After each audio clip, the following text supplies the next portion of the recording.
com você... Não, esse aí é outro cara que fala, né? Bom, gente, beleza? Tudo bem? Plágio.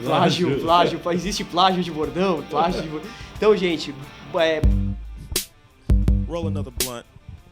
tudo bem com vocês? Agora me balançando aqui inteiro. Não sabia se falar boa tarde, boa noite, mas é internet, né? Então a gente não vai falar. Tudo bem com vocês, gente? Aqui é o professor Marco Antônio da Costa Sabino. Nós estamos no Podcast LD, aquele conteúdo magnífico que você não perde por esperar. E como sempre, estou aqui ao lado do meu companheiro, amigo e admirado professor Joe Reis. Fala, Diogão, beleza? Fala, Marcão. Super herói, Marcão. Marco Sabino, professor. E o principal conhecedor sobre liberdade de expressão no Brasil. Que é isso, aí, cara, pelo querido. amor de Deus. Tem muita canjica pra comentar lá. Mas por falar em canjica, a gente vai falar de um episódio que é um episódio bastante interessante. No nosso último episódio, você deu uma aula em pouco tempo sobre o que caracteriza, do ponto de vista da legislação, Diogo, propaganda eleitoral antecipada. E houve acusações a respeito da motociata realizada na Sexta-feira Santa pelo presidente Jair Bolsonaro numa rodovia aqui em São Paulo, que fechou a rodovia, criou transtorno, etc. Eu vi reportagens de especialistas falando que sim, se caracterizava como propaganda eleitoral antecipada. Que eu vi de você, professor Diogo. Dá pra falar que a motociata do Bolsonaro foi contra a lei? Foi uma propaganda eleitoral antecipada?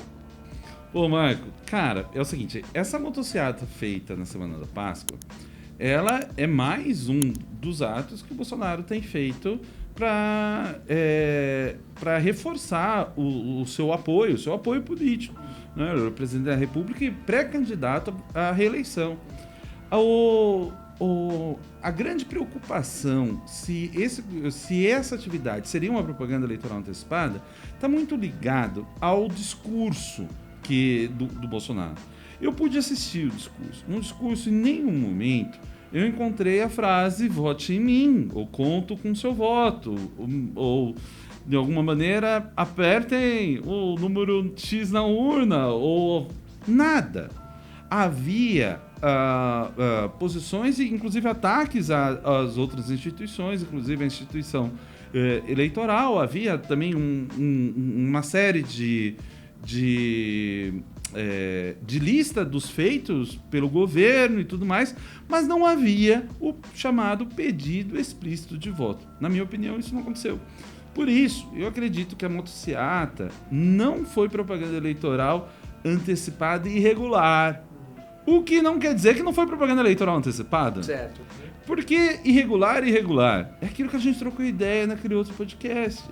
A grande diferença é o pedido explícito de voto.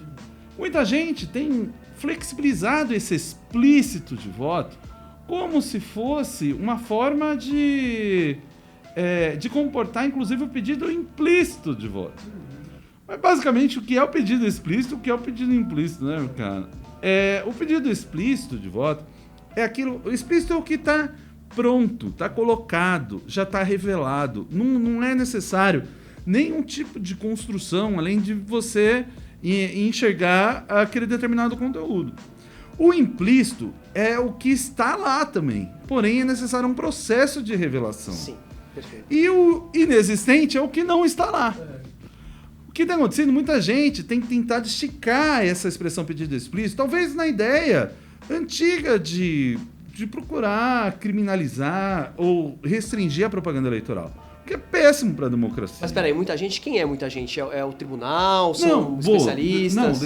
Legal de você colocar. Não, estudiosos da área mesmo, seja advogados, juízes, promotores, alguns têm olhado para essa expressão pedido explícito de voto como algo que poderia comportar o que, na minha opinião, é o chamado pedido implícito de voto.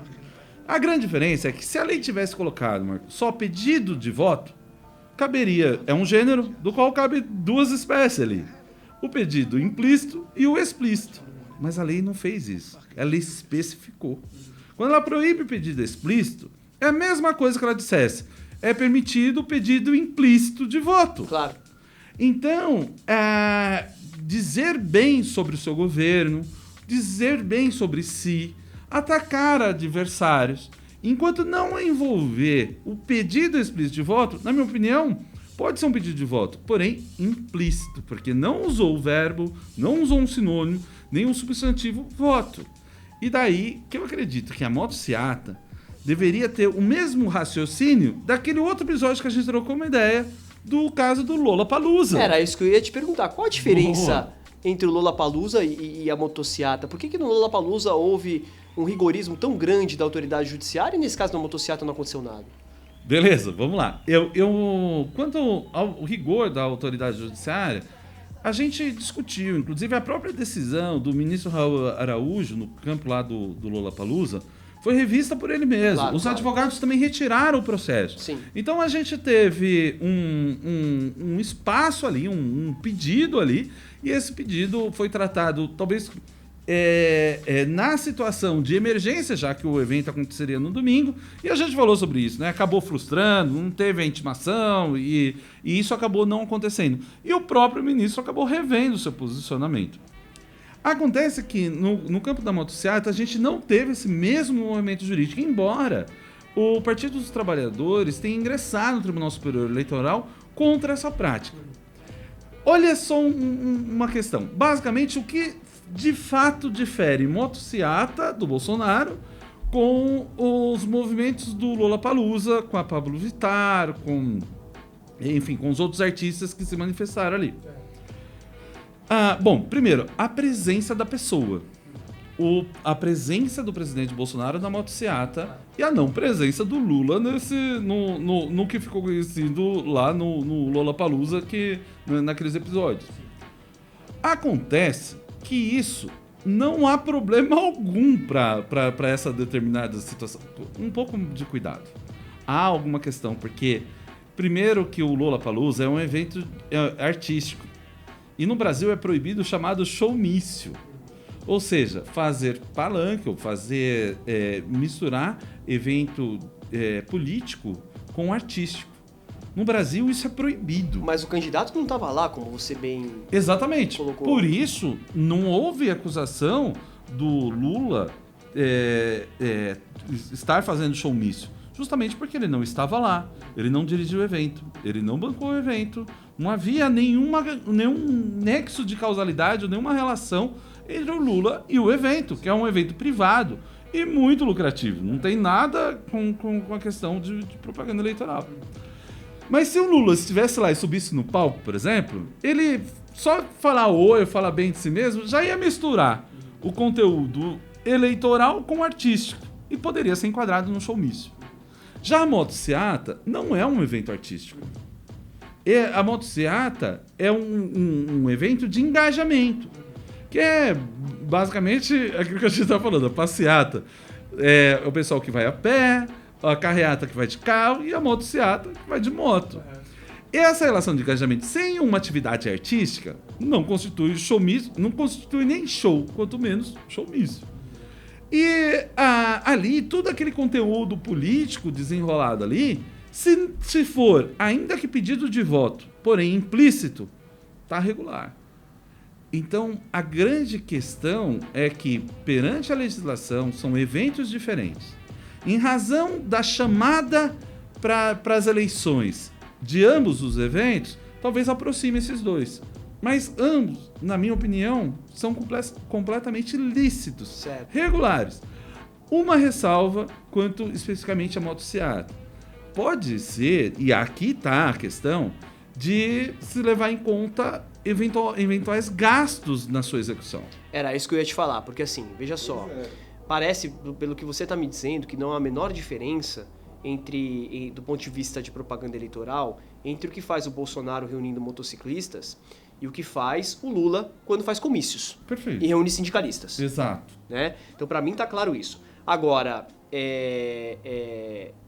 e o uso da máquina pública? Porque o que você está me dizendo é que me parece que o sujeito que está no poder e é candidato leva uma vantagem imensa. E nesse caso dessa motociata, como é que é a questão desses gastos? Até porque, né, a gente também tem que lembrar, né, que do caso do Lula, se os comícios e discursos forem bancados pelo partido, isso também envolve dinheiro público, né? Sim, sim. Mas dinheiro público que foi dado para essa finalidade mesmo. Sim, tá certo. Porque a gente tem no Brasil a predominância do financiamento público Sim, da política. Sim. Desde que proibiu a doação de pessoa jurídica, isso ainda cresceu, né? Veja só, a questão dos reeleitos. Vamos falar dela porque é super importante. A Fundação Getúlio Vargas fez uma pesquisa, eu acho que foi o pesquisador Marcelo Nério, não tenho certeza, mas do que ele chamou de oportunismo eleitoral. E no âmbito da economia, mediu a pobreza do Brasil. E viu que, em média, no ano eleitoral, a pobreza diminui 15%. Diminui 15%, eu acho que 15%. E nos anos não eleitorais, a pobreza aumenta 13% em média. Verdade. Exatamente isso. Então, veja, há um esforço governamental e assistencialista que esse pesquisador tem chamado de oportunismo eleitoral. Então, há essas questões. Porém, a própria legislação tem alguns limites. A questão é que a legislação consegue frear todas as diferenças?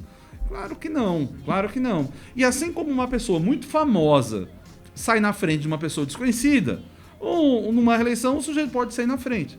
Mas vale lembrar, né, que no caso de reeleição, não só as coisas boas que ele ou ela fez, mas as ruins também vão entrar pro jogo. E aí você tá mais exposto, também tem essa questão. No âmbito da motociata, se houver gastos públicos para promovê-la, e muito cuidado, gastos da presidência da República. Porque o que a gente teve como notícia, gastos do Estado de São Paulo para manter a segurança das pessoas envolvidas. Se esse evento fosse do Bolsonaro, do Lula, qualquer um, a responsabilidade era do Estado garantir a segurança das pessoas envolvidas mesmo. Então o Estado gastando dinheiro para isso, me parece que não é usar o dinheiro público para a campanha, mas para proteger as pessoas que lá estão. Que estão, aliás, exercendo o seu constitucional direito de reunião. Isso, Marco. Se fosse uma passeata qualquer, a respeito de qualquer ideologia, ou de um time de futebol, por exemplo, né? Quanto que o Estado não gasta para escoltar times de futebol para os seus estádios, ou torcidas de futebol? Exato. Não é? Exato. Então, cara, a gente tem tratado o assunto político como quase um tabu. Como se fosse um problema. Falar assim, não, quer se reunir pra falar de, sei lá, desenho animado? Beleza, mas política não. Não pode. Porque não pode. Então, sabe, o Cala a Boca já morreu. Só que no âmbito político, acaba virando uma espécie de perseguição temática a isso. E a gente, tendo esse espaço, meio que nem antigamente falava, não, política, futebol, religião não se discute. Tem que se discutir. Não é que não se discute, tem que se discutir. Sei lá, talvez religião não faça muito política, sentido, né? Mas a política é necessário discutir. Então, eu acho que é um pouco desse espaço que a gente tem confundido. Eu realmente acredito que a gente deveria ter legislação mais rigorosa com gasto de dinheiro na chamada pré-campanha eleitoral.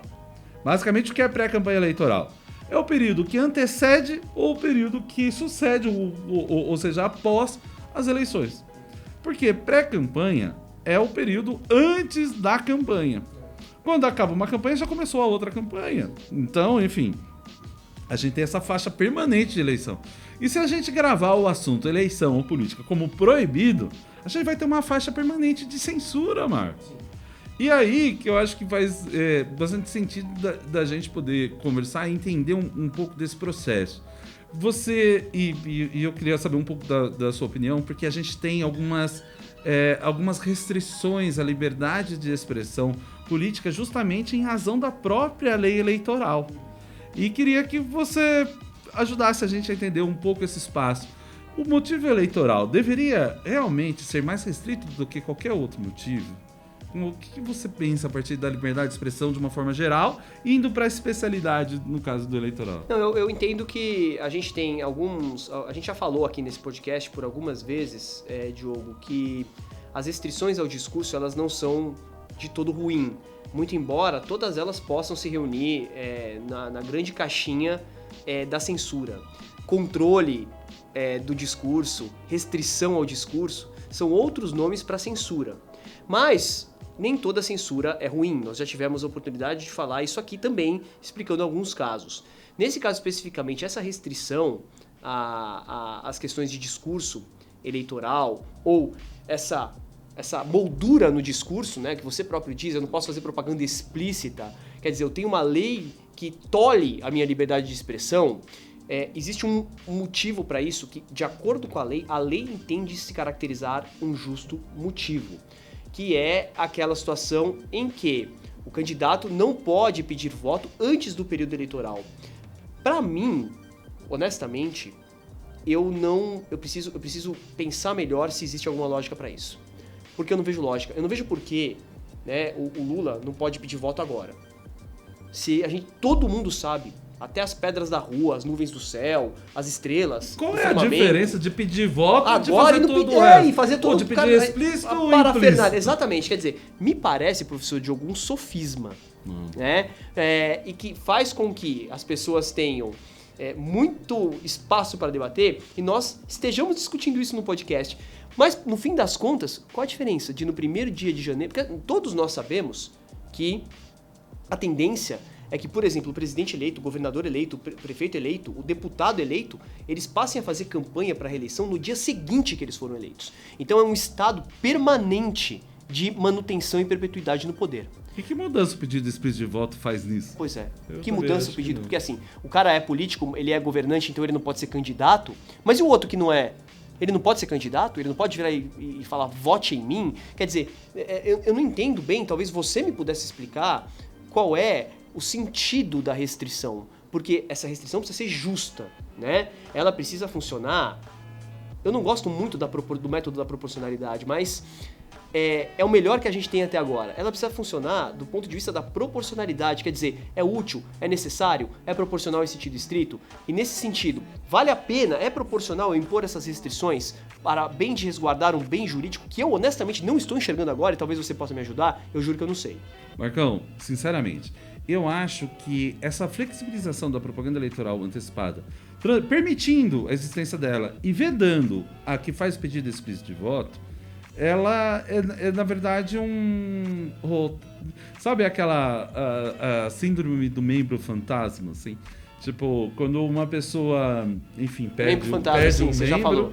e sente coçar, assim, eu não consigo imaginar outra coisa para isso, porque parece que é uma ideia de, vamos manter algo ainda proibido.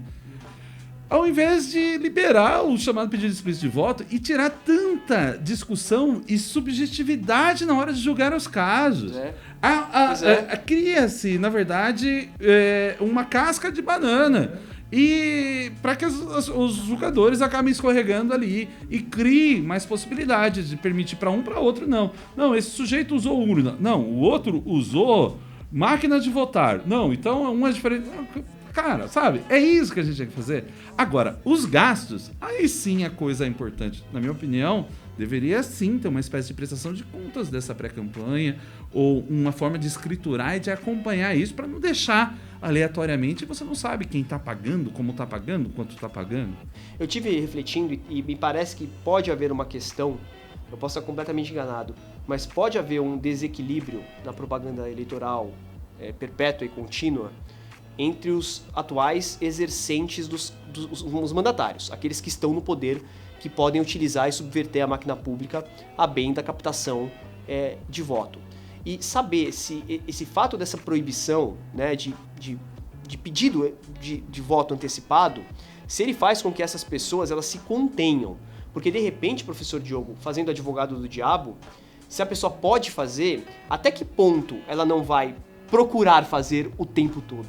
Então ela não vai se guiar por captar votos e pedir votos, sendo que no atual cenário ela pode, nos 2 primeiros anos, se guiar por outras coisas, como por exemplo procurar o bem comum. Eu tenho dúvida. E nesse sentido, a causa seria justa. Quer dizer, eu tolho aquele entrante, mas eu tolho aquele entrante para controlar o mandatário, que é muito mais perigoso. Porque aí seria uma perpetuidade no poder em função do próprio exercício do poder do cargo. Quer dizer, eu tô aqui meditando, não tenho resposta, é uma reflexão. É que eu sinceramente, eu acho que não faz diferença nenhuma um pedido implícito de voto para o explícito de voto para fins de arrecadação de voto mesmo, sabe? Assim, eu não acho que a pessoa, só seria importante se a pessoa pedir voto em mim. Eu acho que se ela insinuar o voto em mim, usando outras palavras, tem o mesmo efeito. Minha preocupação é isso, esse caco que ficou na norma, gerar ainda mais insegurança jurídica e criando espaço, como você mencionou, de pessoas discutindo. Será que quando o Bolsonaro, o Lula falou, olha, esse ano vai ser diferente, ou vai ser importante, não quis dizer voto, sabe assim? E a gente começar a criar... É como se a gente tivesse que atravessar uma ponte bem fininha no meio de um penhasco e a gente mesmo jogando casca de banana se a gente pisar. Sabe aquela história do sujeito que atravessa a rua para cair na casca de banana? Eu tô achando que é isso. E aí, de uma certa maneira, o legislador deixou esse espaço e talvez haja muita gente caindo na casca de banana e mudando de opinião cada hora em razão da pessoa que tá no julgamento.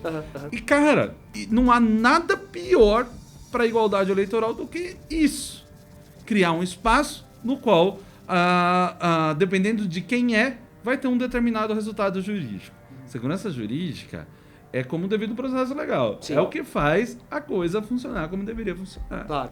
Aliás, só existe devido processo legal por uma necessidade de segurança jurídica. Exatamente, Marcão. É isso. Exatamente. É isso.